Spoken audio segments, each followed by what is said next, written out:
In this case, which is called atherosclerosis recanalization, you can see here on the lower part of the field a perfectly normal artery.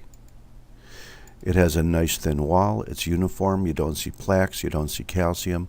We see a nice loose adventitia, we see some small nerves, chiefly autonomic around the vessel, probably sympathetic. And on the top, we see a artery, perhaps similar in size, which is very significantly narrowed, perhaps 80–90%. And if you look very closely, the wall is not smooth muscle like you see down here. But the wall here is chiefly all plaque surrounding the lumen, and the amount of smooth muscle is actually a fairly small area along here. This is very significant atherosclerosis again.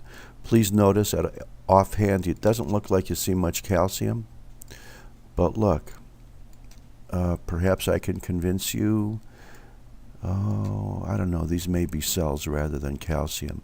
There may be some fine stipples of early calcium here, but for the most part, that artery is not calcified too much. The concept of recanalization is simply this.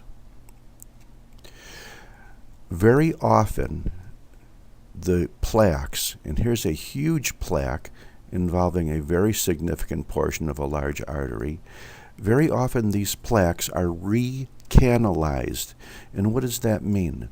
It means that even though some, most, or perhaps all of the blood vessel is thrombosed or occluded by this plaque, very often you can start to get flow of blood through it.